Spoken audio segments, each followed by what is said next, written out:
What is up, everybody? This is Andrew with American Marijuana, and this is the vlog series where I follow my progress creating my first cannabis business.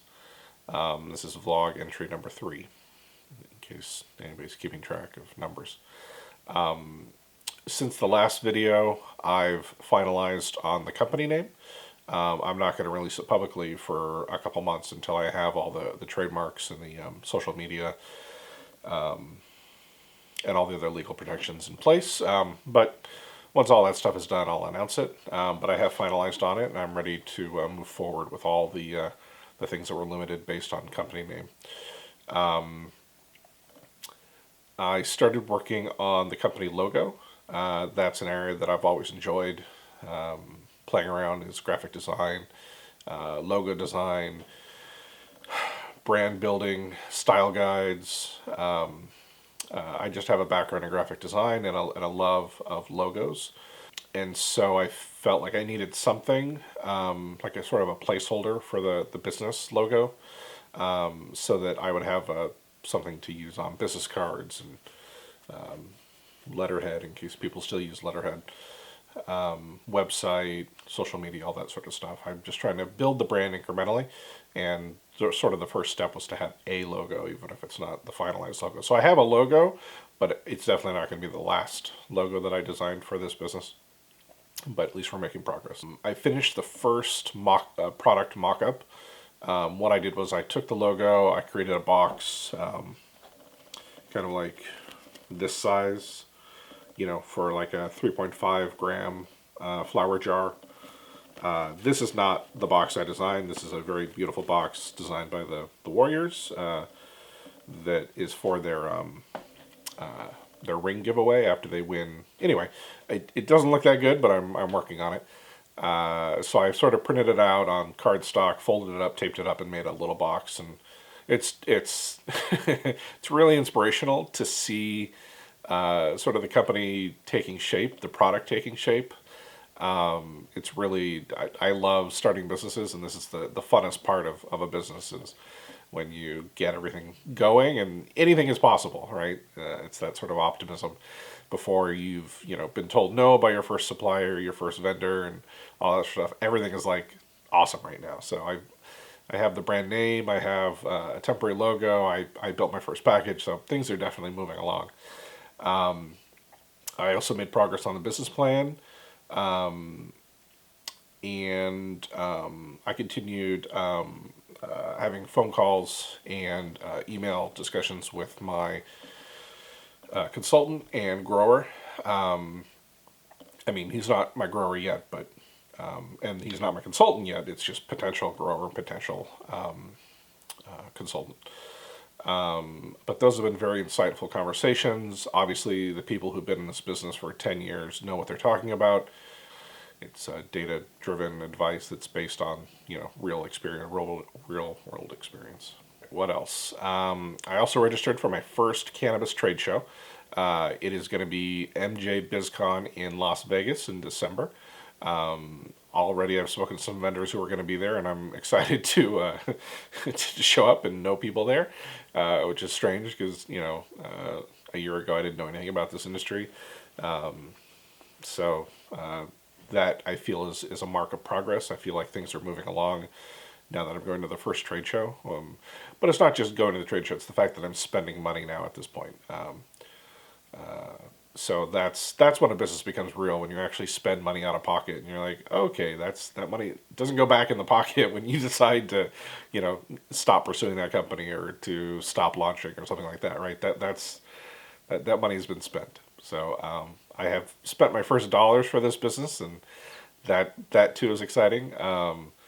That sort of builds on the pressure to actually finish it and launch it, although it's silly to think that, just because you spent a couple $100 that now you have to launch the company. It's absolutely not true. At this point, I'm still in the data gathering phases, but I'm building the company as I go along with the assumption that I'll find a way to make it profitable, based on the limitations and costs of product and all that sort of stuff. I think it's doable. I think I should be able to get at least 2 or 3 sales cycles before I make the decision, on whether or not to get investors.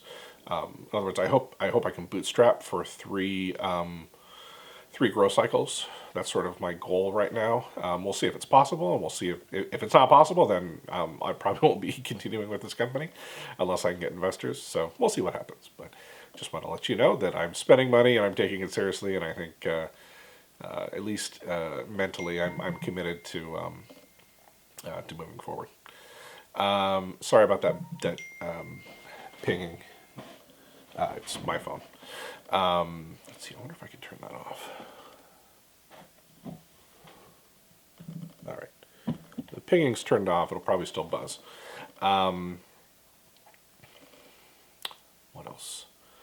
I started doing some competitor analysis. It's not done, but what I'm thinking I'm going to do is actually do, I won't call it a competitor analysis, I'll call it a business analysis or a cannabis business case analysis, where I'll have a separate YouTube channel or maybe on this channel and do like a company by company analysis of companies that I feel are doing things the right way in the cannabis industry and might contribute to my success or my understanding of the industry.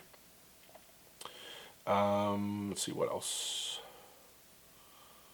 I set up email, which is a big move, which means I decided on the company name, I decided on the domain name, and I have email up and running. I just got that going before starting this video. That was on my list of to-dos, and it just, some things are easier than others, and email is one of those easy things to check off the list.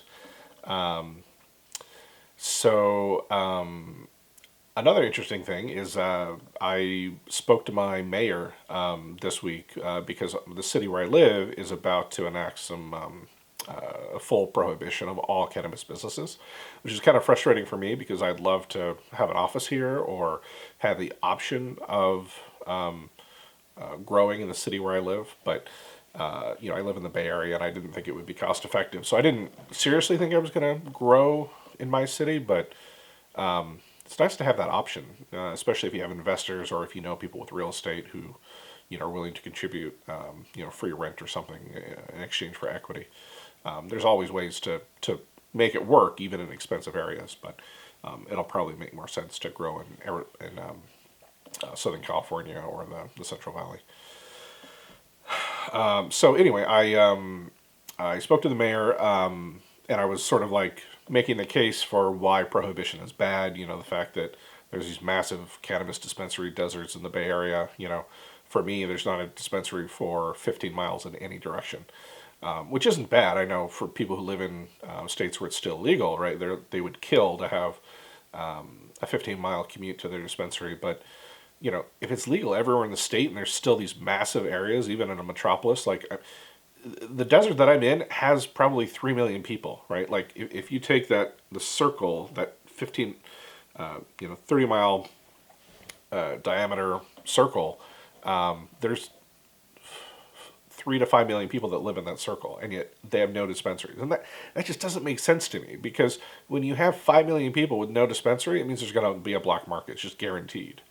And I'm going to do another video about the recent deaths from vaping, but I blame anybody who is contributing to prohibition, because based on the research I've seen, it's mostly the illegal carts that are causing, or it's likely the illegal carts that are causing the deaths.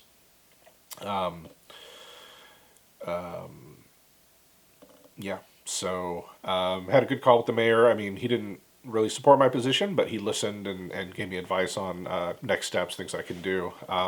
Just because they're enacting an ordinance to prohibit everything doesn't mean that they'll never revisit it, obviously, because once the city next door changes their mind, we're going to change our mind, I guarantee it, because every city, lives and dies by the tax revenue, and the taxes of cannabis are just, in California, are just too lucrative to pass up for most cities over the long term. In the short term, it's a risk averse, right? They don't want to get fired as mayor or fired as a city council member.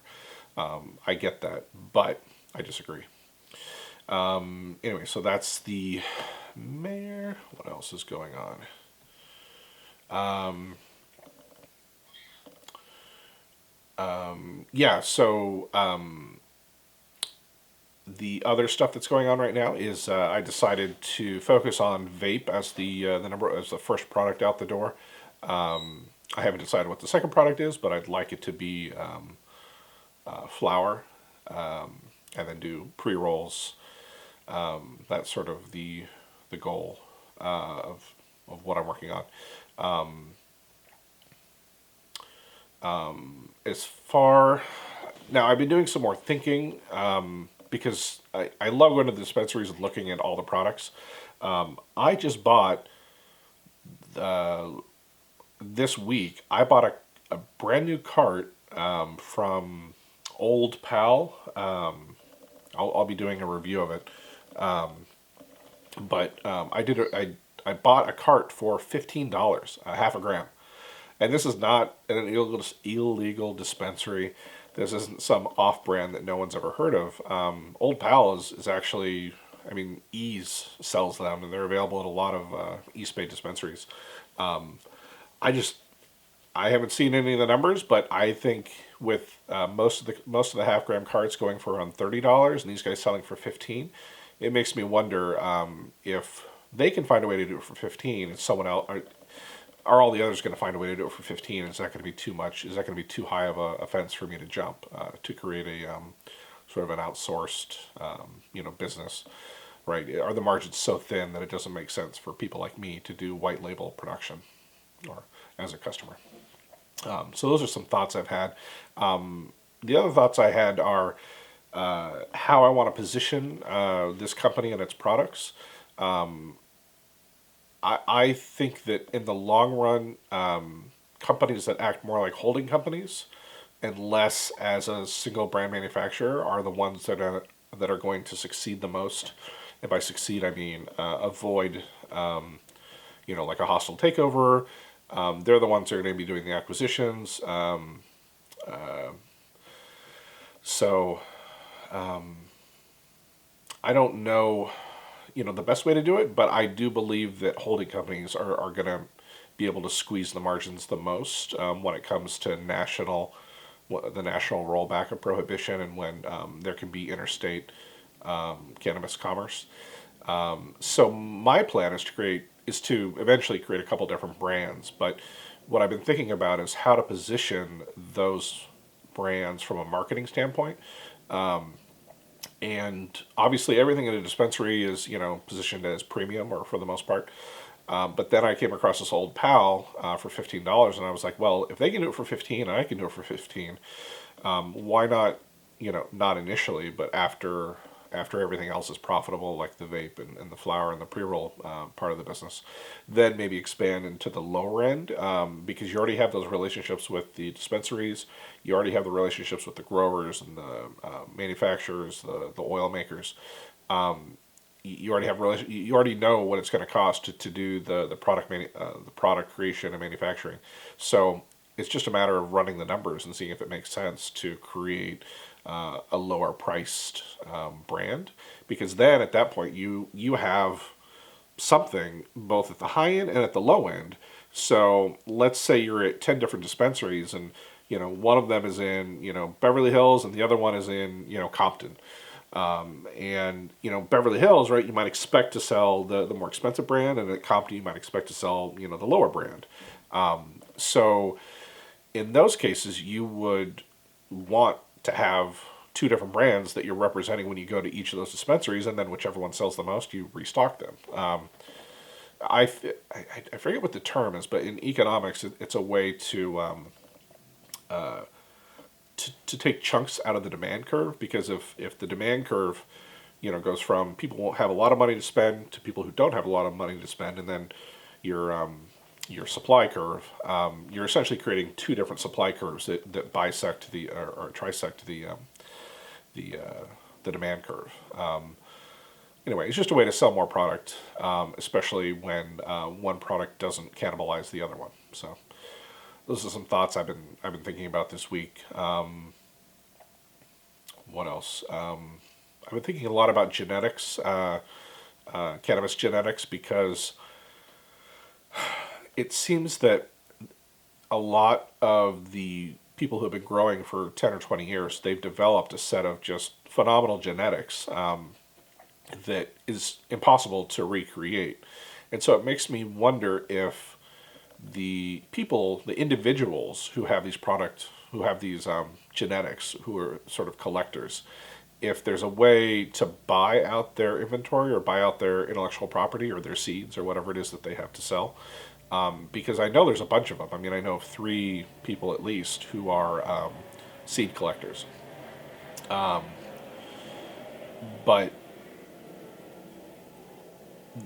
those assets that they've accumulated for the last 10 or 20 years, right? Every year, as cannabis gets more and more legalized across the world, around the world, across the country, as those assets appreciate in value, it's almost like they have to monetize them. I mean, they don't. Obviously, they're individuals, and individuals don't always make decisions based on financial or cash flow. But if you had 1 acre in Manhattan, and when your great grandparents bought it, it wasn't worth anything, and it nothing happened. But nowadays, it's worth $1 billion, right?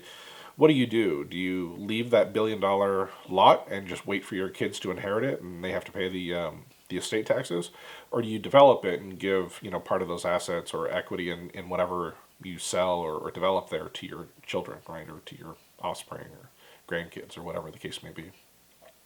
So I think when these individuals who have accumulated all these rare genetics and landrace strains, when they realize how valuable their assets are, I think they're going to start monetizing them. And so it's going to take not a lot to, I don't think it's going to take too much money to buy these guys out. I'm not saying I can do it, but I think it's going to happen. I think there's going to be some consolidation on the genetic side. And then I think genetics are going to actually get more challenging over time. I think they're going to become more expensive and less diverse because I think the diversity is going to be saved for exploration and experimentation and creating new strains, whereas the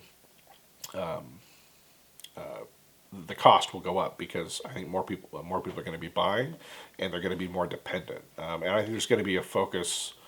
The thing I don't understand is why people sell male seeds. Why not just sell feminized, or why not just sell autoflower? Because if you sell male and female seeds, you're essentially selling all your genetics that can be used. But I don't understand genetics perfectly yet. I'm still working on that. But those are some thoughts I had. So anyway, it was great having you here. Don't forget, my website is right here, AmericanMarijuana.com. And if you have any questions, drop me a line by comment below. Don't forget to like this video and subscribe if you found it helpful. And I'll see you in a couple days with my next update.